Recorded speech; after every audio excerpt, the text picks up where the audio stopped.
I'm tired, girl, of running round this town.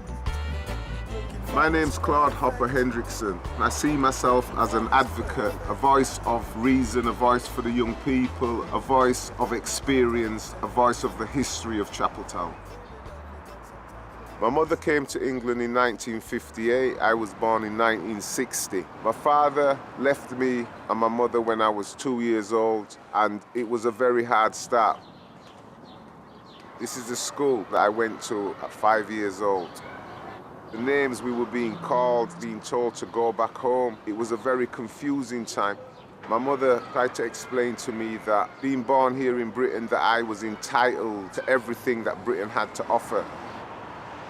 Even with all the racism that we were facing, by the time I was 15 years old, I'd been headhunted for an apprenticeship in motor mechanics.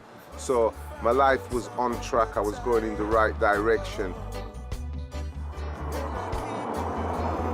In 1975, the first generation of black young people came of age, and our number one problem was racism coming from police officers. This came to a head Bonfire Night 1975 when the young people of our area clashed directly with the police. And I was one of the young people that was arrested and sent to prison for assaulting a police officer.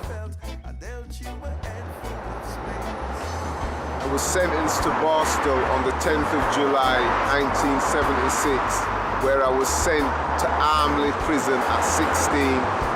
All the way through this, my mentor, my guide, the person I could depend on was a man called Mr. Darkus Howe, who was from the Race Today magazine. He almost held my hand through that darkest period of my life. He was always there for me to ask questions, always there sending me letters. Was very instrumental in me surviving that period.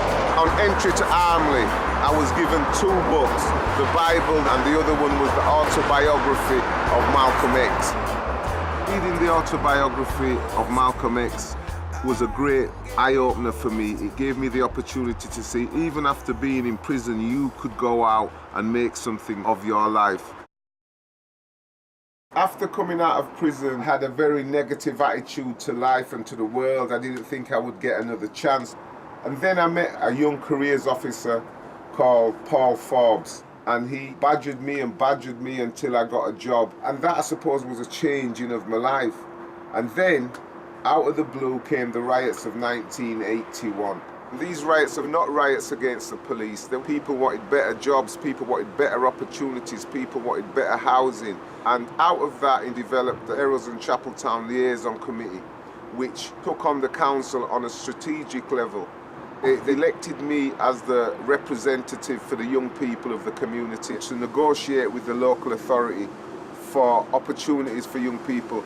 And then came Section 11, which paid for and funded black people getting into better types of jobs, jobs in banking, jobs in the local authority, jobs in housing. Young people were given opportunities to become youth workers and go into social work. So there was a brand new opportunity that we fought for. I was inspired them times by key players in our community, people like Clinton Cameron, Ian Charles and Arthur Franz, Travis Johnson, were all the men, remembering I didn't have my father, so these were the men I was trying to take positive things from. These were people that I could look up to. Opportunities just seemed to open for me.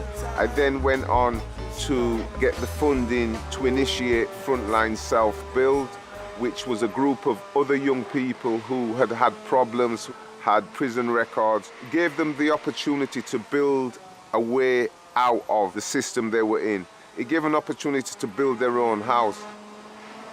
And it opened the door for me to set up the Chapeltown Young People's Club, to work with young people before they get in trouble, to let young people volunteer in their community and find out that there was more to being part of a community than just becoming a victim of bad education, a victim of bad employment opportunities, a victim of racist police. There was an opportunity here to have an input and change your life. I've done many projects since then in partnership with the Leeds City Council, in partnership with colleges, in partnership with voluntary sector organisations.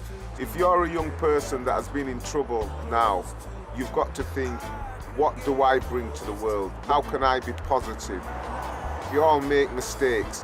We all have a learning curve to go through. It's about what we do with the learning. No matter what background you come from, you can have a positive contribution to your community. It is about you. It's not about what's past.